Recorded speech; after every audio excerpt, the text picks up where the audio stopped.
Invading the Outlaw Gang, from the Western Short Stories of R.L. Gardner. Chapter 1. John Billings managed the Fort Worth Department of the United States Marshals. The year was 1868. John was concerned about the activities of a large gang of outlaws who were operating somewhere to the southwest of Fort Worth. They could be holed up anywhere in the area. They had been involved in numerous crimes, and they were becoming bolder and more violent. John decided that it was past time to put an end to the gang. He realized that his men couldn't simply ride in and arrest the outlaws without positive proof of their crimes. They would need to be more clever and subtle. He decided to devise a scheme of getting the proof they needed before they could apprehend the gang. The leader of the gang was well known, but many of his men were not. Even if J.B. Swain was brought to justice, the other men in the gang would still be free to carry on their criminal activities. He needed to bring the entire gang to justice. After giving the matter more consideration, John finally thought of a plan to get the information on all of them. Now he just needed to place his plan into action and hope that it would work. John sent for his lead marshal, Matt Kendall, to discuss the plan with him. Matt knocked on his supervisor's door and was told to enter. "Hi, Mr. Billings. I got here quick as I could. If you have another assignment for me, I guess the timing is right. I'm finishing the report on the Mabry case now. I'll have it for you to see by tomorrow." "That's good. The Mabry case was not that big. I've got something that is far more important and difficult. This new case will be dangerous and may take some time to complete. However, if we can handle it successfully, it will be worth the trouble." "I'll take some notes as you tell me about it, Mr. Billings. That way I'll be sure not to miss anything important." "That's what I'd expect you to do, Matt. Now, I guess you've heard about that large gang of outlaws operating to the southwest of here." "Yes, sir. I understand that they've created a lot of problems for people down there." "Yes, and it could get worse. There's a lot of gold being mined out west. Some of it is going to be shipped east to finance our military operations. It is critical that we get that gold delivered. If that gang succeeds in stealing that gold, then our country could be affected financially. Matt, we need to somehow find where that gang is located and who they all are. We're going to have to infiltrate that gang and put a stop to their operations. And that's where you come in." "Well, it sure doesn't sound like a fun job. Do you have any plans how I'm going to do all that?" "Well, first of all, you won't be alone. This is just too big a job. I'm assigning 2 of our men to work with you. I've selected Brad Thomas and Riley Sanders to work with you. You 3 should make a good team." "Yes, sir. Brad and Riley are both good men." "I want you to be able to infiltrate their gang and learn more about them, Matt." John said. How can we infiltrate a gang of outlaws? They'll be wary of anyone who isn't like them," Matt asked. "I've thought about that, Matt. The fact is, you and your men are going to have to become outlaws yourself," John replied with a smile. "We would have to commit crimes to become outlaws, Mr. Billings. How can we be outlaws and marshals at the same time?" Matt inquired.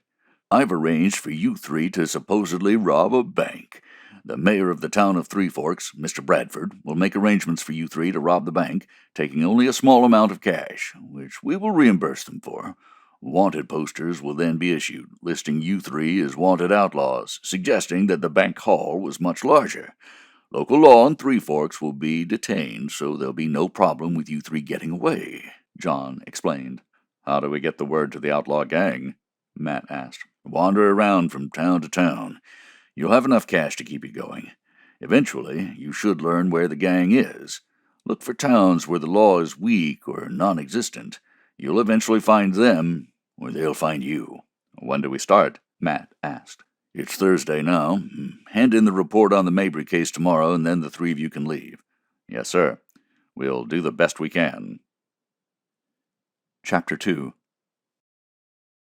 Matt met with his 2 assistants that afternoon so that the 3 of them could discuss the important case ahead of them. Matt Kendall was a little less than 6 feet tall and lean, with hardened muscles. He had dark hair with a few gray hairs now beginning to show on the sideburns. Brad Thomas was a few inches shorter and slightly heavier. He had blonde, slightly reddish hair. Riley was about the same height as Brad, but was much thinner. He was not skinny, instead considered as being tough and stringy. Matt explained to his assistants that they were going to have to appear to look a little rougher so they could more closely resemble outlaws. That meant looking a little dirtier, not be clean-shaven, and becoming more crude in their mannerisms. By the time they arrived at the town of Three Forks, they would more closely resemble outlaws. He jokingly said to his men, "By the time we get to Three Forks, we'll look so bad we'll want to arrest each other."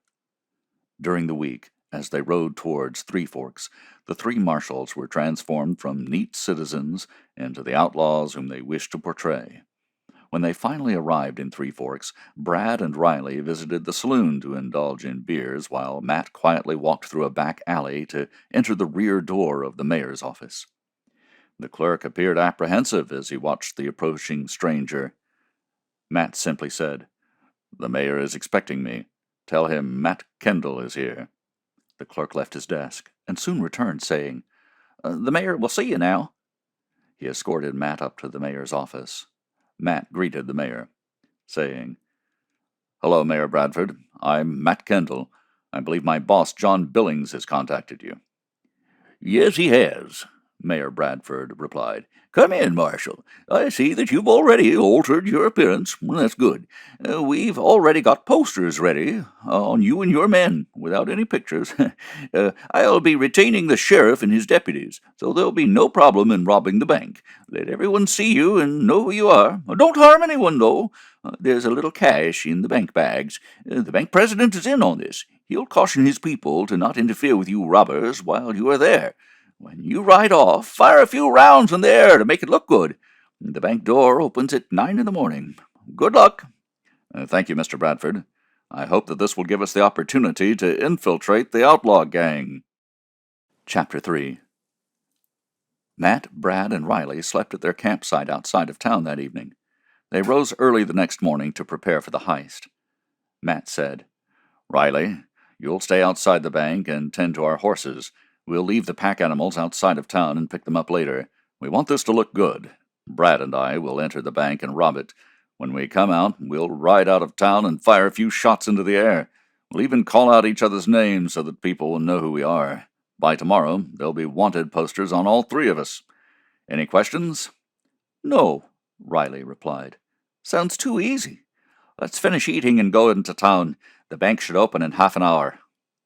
Shortly afterwards, the three men arrived at the bank. While Riley stayed outside, Matt and Brad entered the door. Matt hollered to the one customer, a middle-aged woman, and the two clerks and bank president. "This is a hold-up. None of you will get hurt if you don't try anything stupid." Pointing to the president, he said, "You there, give me the bags of money you have in your safe. Be quick about it." The president said to his two clerks and the customer, "He means it. Don't any of you try anything dumb. It's only money. Your lives mean more to me." They heeded his advice, and within a minute, Matt and Brad were out the door and on their horses. The three men rode away, shooting their pistols into the air, calling one another by name. Some people who were on the sidewalks watched the three of them ride off. They related to the sheriff that they could identify the three men by sight and by name. Matt, Brad, and Riley were now officially outlaws who had just robbed a bank. They picked up their pack horses, hidden in the woods outside of town, and rode southwest toward the town of Silver Creek. Since Silver Creek had no law, they hoped that this was where they might be able to make contact with the outlaw gang. If not, they would ride around until they did make contact. Matt's plan was to allow the men in the gang to contact them, rather than trying to barge in on the gang, as this would have aroused suspicions. Chapter 4. The three men came to a side road which appeared to have not been traveled on for quite some time. Matt suggested, "Looks like this might lead somewhere. Let's see where it goes." The road ended at a grown-over clearing with a small cabin. The cabin was in a state of disrepair, but it suited their needs. "We'll hole up here for about a week, then ride on to Silver Creek," Matt said. "That will give us more time for our wanted posters to be displayed everywhere." "We've got enough grub to last that long," Riley replied. "We can always shoot some rabbits or deer, too. And that apple tree out back has fruit on it." The deserted cabin contained some bedding. However, it was too filthy to sleep on. The three men decided that they would rather sleep on the floor instead. They were lucky that a rickety table and 4 chairs were left behind. A lamp and a can of lamp oil were located on a shelf. It was all they needed, for at least they could stay dry if it rained. After 5 days of boredom, the men finally decided to load up their horses and move on to Silver Creek. The animals were fortunate in that there was still hay and some grain in the old barn, and they supplemented that by grazing on the grass that grew about the deserted farm. After another 2 days of riding, the 2 men finally arrived at the town of Silver Creek. Unlike Three Forks, Silver Creek was a wide-open, dirty town with litter strewn about everywhere. The impression that Matt had was that no one in Silver Creek gave a damn about anything. There was no mayor, no town council, and worst of all, no law. Matt commented sarcastically. "There's no place like home." They paid the stable owner to let them bed their horses in the stall, saying that they would sleep in the loft. They felt it would be a lot safer than staying at the seedy hotel. After partaking of the food being served at the restaurant, and later regretting it, they decided to eat the remainder of their meals where the Mexicans dined. It was a bit spicy, but better than what the other restaurants served. Brad commented, "It seems as if these people have no pride in anything, except to make money." "Yeah," agreed Matt. "I hope we don't have to stay here too long. Let's see how their beer is and maybe play a few hands of poker." Matt and his associates were appalled at how filthy the saloon was kept. Turning to the bartender, he remarked, "We'll have beers, and make sure our glasses are clean before you fill them, otherwise I'll bust one of them over your head." The bartender didn't like having outlaws threatening him, so he responded, "Okay, mister, I'll even use a clean towel." Matt knew then that being rude and tough would be the only way they could get respect in Silver City. He grabbed the towel that the bartender had been using to wipe out their glasses and wiped off a table. Then he sat down and started playing a hand of poker among the 3 of them, using the worn deck of cards on the table. They were joined by one other man who appeared neither friendly nor antagonistic. He just enjoyed playing cards, but he soon ran out of money and left the saloon. No sooner had he left when 2 other men, both of whom were loud and boisterous, entered the bar. They ordered their beers and looked about the room. When they sighted Matt and his companions, they became interested and walked over to the table. "Don't I know you men?" one of them asked. "I don't think so, mister," Matt replied. "Never been in this town before." "I know now. It wasn't that you were here, it's that your posters are here. You're the guys who robbed the bank in Three Forks, aren't you?" "You're the law here?" Matt asked. The man started laughing and replied, "There ain't no law here, mister. My boss is the only law in this town." "And who might that be?" Matt inquired. "Why, J.B. Swain, that's who. And when you talk to him, you show respect." "I'll not forget," Matt replied, acting unimpressed, for he didn't want to appear to be a weak individual. The 2 outlaws finished their drinks and left the saloon. Now the gang knew that they were in town. They would make no attempt to contact the gang, but instead let them make the first move. Chapter 5. The 2 outlaws met with their leader, J.B. Swain, after leaving the saloon. "J.B., you'll never guess who's in town." J.B. looked sarcastically at the man making the remark and said, "I know. It's the President of the United States come to pay us a visit, right?" "Oh, I'm sorry, no. It's the folks on the latest poster, the ones who held up the bank in Three Forks. They were hanging out in the saloon." "Did they ask about us?" J.B. inquired. "No." "Well, that's good. They're not looking for us. That means they're not lawmen," J.B. replied. "Yeah, they damn sure didn't look like lawmen. Kinda scruffy looking." "Good. Well, enough about them right now. Tell the rest of the gang to get in here now. I've got something important to tell them." Soon the cabin was filled with all 7 of the gang members. J.B. said, "You guys satisfied with how much money we've been getting?" "It's not bad, J.B. As long as you're doing the planning, we've done pretty well," one of his crew replied. "It's going to get a lot better in about 3 more weeks. There will be a train coming by this area, and it's carrying a large gold shipment." "How much gold, J.B.?" "From what I've learned, it will be about $20 million, J.B. answered. The men were stunned. Their largest haul up to that time had been about $12,000. Now J.B. was talking about $20 million? That one haul would set them all up for life. J.B. continued. Now, this ain't going to be like robbing a bank or a store. The 7 of us have been able to shoot our way out of any of those heists, but this is going to be a lot harder. First of all, we've got to stop a big train. Then there will be lots of guards on that train ready to shoot anyone trying to rob them. Damn, J.B., you make the job sound impossible. How are we going to pull that robbery off? We're going to have to derail the train. If we can turn it over, the guards will be at a disadvantage and we can take them out. Mind you, some of you may get hit in all of the gunplay going on. It's a chance we will have to take. Once we kill the guards, we can blow the door off the car carrying the safe. Then we can blow the safe door and get the gold. Then we kill the remaining train crew. By the way, we're going to need a sturdy wagon and 2 horses to pull it. That gold is heavy stuff. Too much to carry on a horse. It's a difficult job. We could use a few more people. It would mean spreading the wealth, but it would mean improving our chances for success.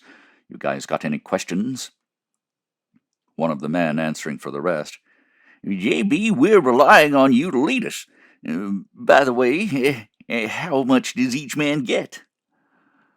Well, let's say we hire those 3 guys at the saloon. That means there will be 10 of us. Since I'm the one planning and leading this, I get $5 million. You 6 men will get $2 million each. The other 3 men will still get $1 million apiece. Now, if you guys would like to increase your share, you might decide to eliminate those 3 guys after the robbery's done. You deserve the 5, J.B. None of us will argue that point. What you said about increasing our share another $500,000 apiece sure sounds exciting. Another man said, We're going to need a lot of dynamite, J.B. Where are we going to steal it from? I don't want any trouble in Silver Creek. It's too far to another town just to steal dynamite. No, we'll buy the damn stuff in town if there is any here. After all, it's a good investment, don't you think? You're right as always, J.B., one of his crew agreed. You 2 who saw the bank robbers at the saloon, go back into town and bring them back here. Tell them that I'm going to make them rich. They'll come. Ride out now and make sure they're with you when you come back. We won't let you down, J.B., they replied. Chapter 6. The reason that Matt, Brad, and Riley played cards mostly with themselves is that the winners always paid back the losers. That way they never lost any money. Of course, they stayed away from the soiled doves for 2 reasons. First, they didn't want to catch any diseases, and second, they couldn't afford the cost. That way, their only expenses were in food and beers. They continued to dine at the Mexican eatery and were now getting used to the spicy food. They were playing poker when the same 2 outlaws who had met them before walked into the saloon. One of them walked up to their table and said, Our boss, J.B. Swain, wants to talk to you 3. Matt replied, Tell him to come on down. Be glad to talk with him. Whoa there, mister. You don't understand. J.B. is an important man. You folk come with us to meet J.B. at the cabin. What's so important anyway? Matt asked. We're doing a big job, and you can get rich, is what? The man replied. You convinced me. Why didn't you say so in the first place? I'm always willing to do a job if it means money, Matt said. We've got to saddle up at the stable. Wait for us there. We'll be glad to follow you. Soon they were riding out to where the outlaws were staying. This was the chance which they had been waiting for. The cabin that the outlaws were staying in was quite large, almost the size of a bunkhouse. A barn outside, with an attached stable, was where they kept their horses. They made certain that their horses were well fed and watered. Although the outlaws didn't mind treating other people cruelly, they did take good care of their horses. Each man had 2 horses, one for riding and one for packing supplies. Entering the cabin, Matt could easily see who the boss was. J.B. Swain was a large man with long sideburns and a thick mustache. He was seated in a large leather-covered chair, while his crew occupied upright wooden chairs. He was smoking a cigar and looking at some papers. He looked up, smiled, and said, Welcome to our little abode, amigos. To whom do I have the pleasure of speaking to? I'm Matt, and these 2 are Brad and Riley. I understand that you can use some help in a big job. How big a job are you talking about? There's a train coming through this territory in a few more weeks. This isn't an ordinary train. There are no passengers or regular cargo on it. The only thing it's carrying is gold. Lots of gold. Probably about $20 million worth.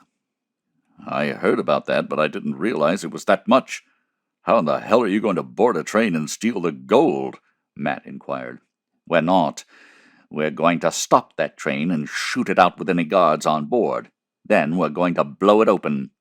How do we fit in? The more men we have, the better our chance of killing the guards. When the train derails and wrecks, we're going to pin them down with a lot of firepower. You ain't scared, are you? Hell no. With that kind of money, it's worth the risk. Count us in, JB. That's more like it. Find yourselves some empty bunks and settle in. Meanwhile, I'm planning a few smaller jobs to keep us in food and drink until the big haul. Chapter 7. Matt, come over here. I need you to do a job for me, JB said. Sure thing, JB. What do you need? Matt asked. Our funds are getting a little low, and it's still a good ways off until we rob the train. I want you, Brad, and Riley to pull a bank heist for us. Which town did you have in mind? Matt required. Do you know where Jackson is? Yeah, it's about a day-and-a-half ride north of here. They've got much money there? Not a whole hell of a lot, but it should be enough to carry us over, JB replied. It's about noon now. If we leave now, we should be there tomorrow night. We should be back by the afternoon 2 days later. Okay, get going. And don't kill anyone if you don't have to. I don't want a bunch of lawmen following you back. We'll take care of it. Don't worry. On the morning of the second day, Matt telegraphed his boss, John Billings, and advised him that they had to rob a bank and to advise the mayor of Jackson that it was necessary to prevent a much larger crime. He and his men then pulled off the robbery without a hitch. They rode out of town and were long gone before anyone could get to the bank to investigate the robbery. The sheriff did not even bother to search for tracks, especially since no one was even injured during the robbery. Posters were later put out listing the names of the 3 men involved in the robbery. Chapter 8. J.B. Swain decided that his crew was going to need a lot of extra ammunition for their rifles, and also enough dynamite to blow the rails off the track, and also the rail car door and the safe itself. He decided to steal what he needed because the store in Silver Creek did not carry dynamite. Gather round, men. We're going to rob the general store in Claremont. I know that they carry dynamite there for the mining company. Matt, you go with Jed and Barney, and the 3 of you get the dynamite, blasting caps, and rifle ammo for all the different rifles we have. Pick up some food while you're there. Might as well get the most out of the heist, J.B. told the men. It's getting late now. We'll start off before daylight in the morning, Jed replied. Good enough. No use riding at night, J.B. agreed. As the 3 men rode toward Claremont, Barney asked Matt, You an expert in handling dynamite, Matt? I sure as hell don't know anything about it. I'm not either, Barney, but Brad is an expert. He used to work for a mining company, and he can handle anything. We need to make sure that he's the one who sets the charges. That way no one else will get hurt, and the job will be done right. I don't like the idea of robbing a train and not being able to open the safe, Matt replied, hoping that J.B. would have Brad do the job. Matt knew that Brad would make certain that things went their way, and that the train would not be overturned. If the cars remained upright, the guards would be able to return fire on the outlaws. I'll personally ask J.B. to do that, Matt, Barney replied. Matt asked Jed. You two been with J.B. long? He sure seems like a smart man. I'm glad to be working for him. He does all the planning. That's how we do so good. If it was left up to me, things would probably be screwed up. Well, that's why he's getting a larger share of the gold. How much gold is the train carrying? Matt asked, even though he already knew the answer. J.B. says about 20 million. He gets 5 million, and we get about 2 million apiece. Matt did not reply to Jed's statement, for he quickly calculated in his head that if there were 20 million on the train, and J.B. got 5 million, that would leave 15 million, and if his 6 men got 2 million apiece, that would be another 12 million. That left only 3 million. That meant he, Brad, and Riley would not be getting the same amount as the other men. Maybe they wouldn't be getting any money at all. He decided that he and his two associates had better be very careful once the robbery actually started. It would be up to them to pull the surprises, and not J.B. Swain. During the darkness of late night, after every business had closed up, the three men entered through the back door of the general store in Claremont. Matt used a pry bar to open the door. In doing so, the creaking sound had awakened the store owner, who slept upstairs. Matt heard him moving about and asked the other men to crouch low and to make no noise. As the owner crept down the stairs, Matt struck him on the head, rendering him unconscious but not badly hurt. Unseen by his associates, Matt stuffed an envelope into the pocket of the owner. In it, he described that the owner was to contact his supervisor in Fort Worth. The men loaded up on ammunition, dynamite, blasting caps, and an assortment of foods. They left through the back door, loaded the merchandise onto 2 pack horses, and rode back to Silver City. Both Jed and Barney would later report to J.B. how clever a thief Matt was. Chapter 9. Matt did not have another opportunity to use the telegraph to contact his supervisor. He would not be able to relay any more plans to John Billings, nor would John be able to reach him. They were now alone to carry out their plans to break up the gang. J.B. had one more job to pull.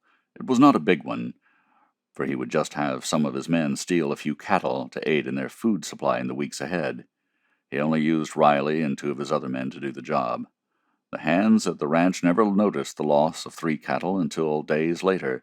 By then they could only assume that the cattle had wandered off somewhere. Chapter 10. Once more, J.B. gathered his men around him and announced, "Men, the feds think that they are going to screw things up for anyone attempting to rob the gold. They're sending 2 trains." "2 trains? Is the gold on both trains?" one of his men asked. "I've learned what they've planned. The first train is going to be a decoy with no gold and a few guards on board. It will be carrying some merchandise, but nothing of real value. The second train will be carrying the gold and more guards." "How can we blow up the tracks and have the first train stop way ahead of the second train?" "We're not going to stop the first train. We're going to loosen up the rails just a little so the first train can still pass over them, and then blow the rails just as the second train gets to that spot." "Damn, J.B., you think of everything," Jed replied. "That's why I'm the boss. By the way, do any of you have any expertise in handling dynamite? I don't want to screw this up," J.B. asked. Barney replied, "Brad used to handle a lot of dynamite." "That right?" J.B. asked. Yeah, I used to work for a mining company. Then I found a better use for dynamite," Brad laughed. "You'll be handling the stuff then. I don't want any screw-ups," J.B. replied. So far, so good, Matt thought to himself. He would instruct Brad to set the charges under the track so that it would stop the train but not actually cause it to wreck and turn over on its side. It had to work to assure their success. J.B. carefully went over all of their operations that they would have to perform to make his plans work. They would first loosen the spikes holding the rail in place, leaving a couple in place to allow the first train to pass by without a problem and be long gone before the second train arrived. Second, they would finish loosening the other spikes and place the dynamite charge under the rails to blow them up just as the engine arrived at that spot. 2 men would keep watch up and down the tracks for any other movements. The wagon and horses would be kept around a hill, out of sight. When the train derailed and wrecked, they would keep the guards pinned down and kill as many of them as possible. Then they would blow the door off of the car carrying the safe. Then they would blow the door off the safe itself. Finally, they would kill the remainder of the train crew, leaving no witnesses. Unknown to Matt and his men, J.B. had told his gang members to kill them also when the job was done. Chapter 11. The day had now arrived when the train carrying the gold was due to pass through their territory. Everyone was roused early and had their breakfast. They loaded their wagon with the dynamite and those tools necessary to loosen the spikes. Then they rode out to the area from which they would launch their attack. They parked the wagon and horses out of sight, yet close enough to make a quick getaway. The tool used to loosen the spikes resembled a heavy, long crowbar. The curved end of it fitted under the head of the spike. 2 men used their weight to loosen and remove most of the spikes which held that section of rail in place. They partially loosened several other spikes, just enough to assure that the rail would remain in place for the first train to pass over the rail without dislodging it. Brad told J.B. that he had enough time after the passage of the first train to set the dynamite charge before the second train arrived an hour later. The attitude of J.B.'s men toward himself and his 2 men caused Matt some concern. He whispered to Brad and Riley that he suspected the gang members were going to do them in after the robbery was completed. They needed to make certain that the robbery was never completed. He told Brad to be extra careful, not to damage the track to the extent that the train would turn over. Brad assured Matt that he knew his business, and the train engine and its cars would remain upright.